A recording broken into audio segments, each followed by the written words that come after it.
e aqui a gente vai estudar um pouco mais do conteúdo do 9º ano. E a matéria é Oriente Médio e Revolução Iraniana. Bom, antes de a gente começar a falar especificamente sobre a Revolução Iraniana, a gente vai falar um pouco mais sobre o contexto do Oriente Médio. O Oriente Médio ele fica localizado entre o continente africano e o continente asiático. Na verdade, ele pertence ao continente asiático, ele é um subcontinente, e ele é considerado muito um subcontinente porque ele tem muitas características específicas. O Oriente Médio ele é muito caracterizado, primeiro, por ter uma grande diferença socioeconômica. Na maior parte dos países existe uma grande concentração de pobreza e uma grande concentração de riqueza. Na verdade, existe uma grande diferença entre as camadas mais ricas e mais pobres da sociedade. Isso, claro, é um fomento para vários problemas sociais e vários problemas políticos. Uma outra característica do Oriente Médio especificamente é que você tem uma grande mistura de religiões, né? Então você tem uma grande mistura de religiões e grande mistura de etnias também, que são grupos culturais, né, linguísticos que são caracterizados de uma maneira só, né? A gente entende a etnia como um grupo específico, né, com características culturais e linguísticas que pode ser enquadrado como não idênticas, mas não muito semelhantes. E no caso do Oriente Médio existem muitas etnias diferentes e também existem muitas religiões diferentes e muitas nacionalidades. A sobreposição dessas características, né, o fato de você ter um local com várias diferenças, ele acaba fomentando uma série de disputas, né, e de conflitos dentro desse território. Então, a gente alia isso ao fato de ser um local com grande reserva de combustível fóssil, né, de petróleo, isso acaba apimentando um pouco mais as relações. Então, é um subcontinente, uma região que é caracterizada por ser uma região com bastante intensidade de conflitos, muito tensa, tem muitas guerras, e a gente vai conhecer um pouco mais disso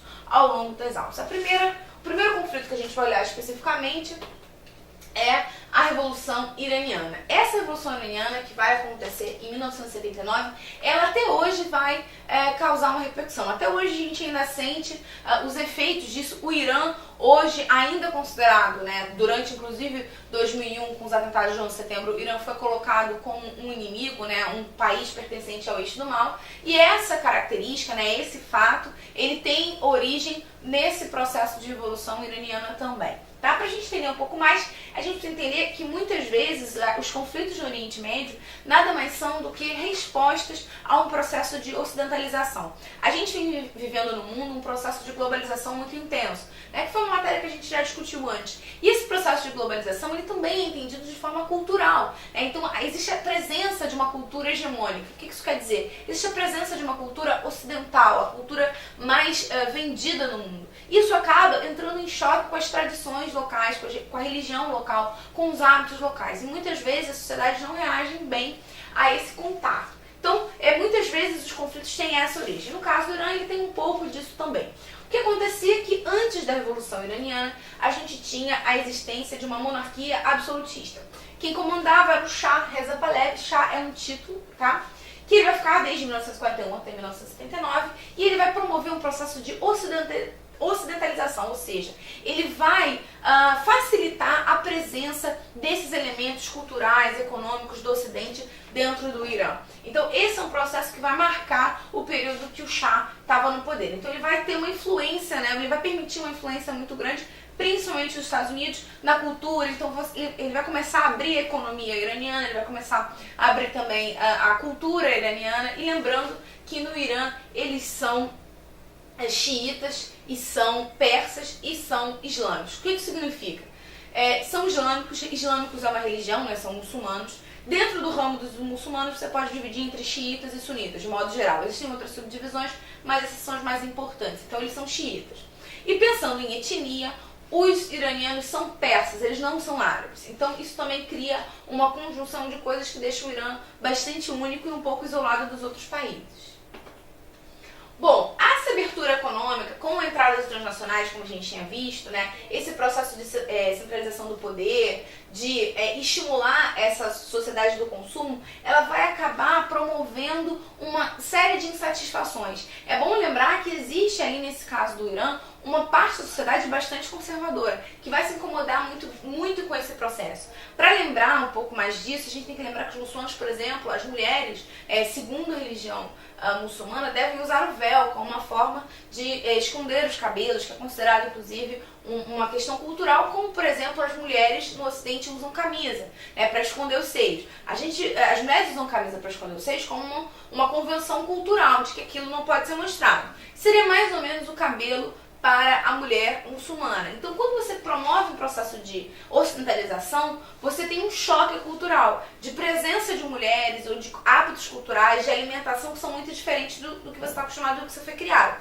Então, isso pode gerar uma série de conflitos. Isso vai acontecer principalmente no Irã. Então, essas são questões econômicas, porque vão gerar desigualdade social, e são questões culturais também. Então aqui a gente vê um processo. E essa foto aqui, por exemplo, é a foto do Shah Reza Pahlavi e do Nixon, que era o presidente americano. Então, para mostrar que existia um processo de aproximação do Irã, isso vai desagradar camadas da sociedade.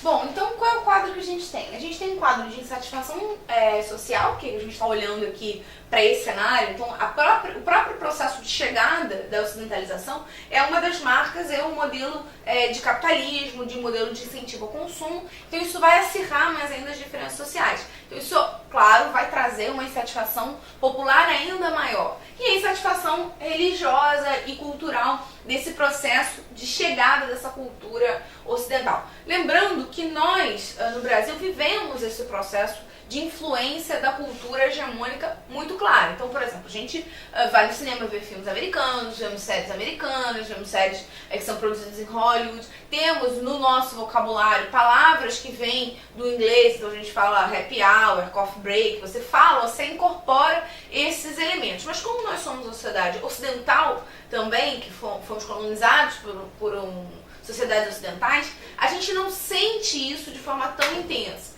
Existe um processo de assimilação maior, Então a América Latina, por exemplo, assimila maior. No caso do Oriente Médio, existe um choque maior, nesse caso, especificamente. Então, isso vai causar aí um problema grande nesse processo. Então essa oposição vai gerar o surgimento, uma oposição clara entre o alto clero xiita e a existência dessa parte da população. Então o alto clero xiita, que a gente chama de ayatollah, vai se unir com a população e você vai ter um processo grande de manifestação desse processo. Então, união entre a população e líderes religiosos. A gente tem aqui a Revolução Branca, que foi derrotada, e a Revolução Xiita, que foi vitoriosa com a liderança do Ayatollah Khomeini. Que tipo de regime vai se formar depois disso? Lembrando também que, assim como Shah é um título, Ayatollah é um título também, e aí você tem a liderança desse líder religioso aqui, que é o Ayatollah Khomeini. E aí, quando você tem o fim da Revolução, quando você tem o processo de ganho da Revolução Xiita, quando você tem o processo de fim da Revolução Branca, o começo da Revolução Xiita, com a vitória do Ayatollah Khomeini, você vai instaurar no Irã uma teocracia. O que isso significa?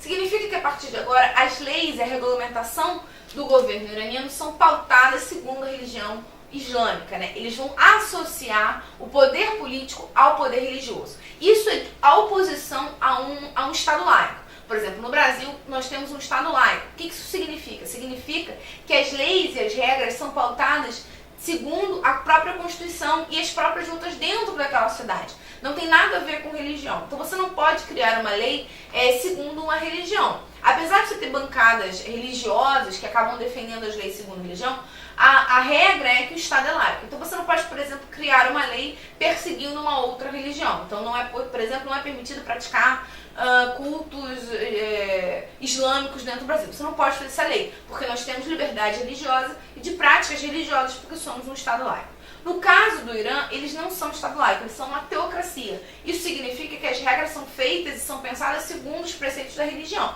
Então você vai criar normas, você vai criar regras, você vai consultar os livros sagrados para fazer esse tipo de regulação e para fazer esse tipo de regra. Então você vai construir uma sociedade pautada na religião. Então a gente vai fazer uma mudança extrema nesse processo. Então, quando você vai para um tanto extremo disso, você vai criar uma república islâmica, por exemplo, você vai começar a reverter esse processo. Então, você tem o fim da ocidentalização. O que é o fim da ocidentalização? Você vai interromper esse processo de aproximação com os Estados Unidos, de permissão dessa cultura hegemônica chegar, né, desse processo ocidental, dessa influência ocidental chegar no Oriente Médio, né, no Irã. Você vai cortar isso, você vai manter uma postura isolada em relação à Guerra Fria, você não vai se alinhar a nenhuma potências e principalmente ao que a gente vai chamar de segundo choque do petróleo. Só para lembrar, só para pontuar, existiram dois grandes choques ou crises do petróleo. Uma em 73, que foi causada por um conflito entre palestinos e árabes, né, e aí a Liga Árabe entrou nesse conflito e aí começou a regular o preço de petróleo para forçar Israel a se retirar dos territórios ocupados. Isso não deu muito certo, mas vai acabar criando um grande impacto na sociedade e chamando a atenção para a questão da Palestina, porque naquele momento o mundo era muito dependente do petróleo do Oriente Médio. A segunda crise não tem tanto impacto, não é tão forte, mas ainda assim é uma crise, e essa sim, ela é em função da Revolução Iraniana, né? Esse processo de Revolução Iraniana é uma forma que eles têm de barganhar com o mundo a sua situação é justamente essa, né? Se impor dessa forma. O Irã até hoje é considerado um país complicado, como a gente já tinha falado. Ele, segundo a doutrina Bush, que foi uma doutrina instaurada depois do 11 de setembro, ele vai virar um inimigo, né? Um país do eixo do mal. Ele tem toda uma questão complicada, né, nesse sentido. Existem queixas e questões sobre o programa nuclear iraniano, se seria ou não para a construção de uma bomba nuclear. Ele acaba sendo um jogador aí confuso, né, complicado dentro do Oriente Médio, né? Lembrando, como a gente falou, ele é persa, ele não é árabe, então ele tem algumas diferenças com os países ao redor. Isso causa, ele é mais um foco de instabilidade numa região bastante instável. Então esse é o processo, vai ajudar a gente a entender alguns conflitos mais pra frente. Eu espero que tenha ficado claro. Tchau!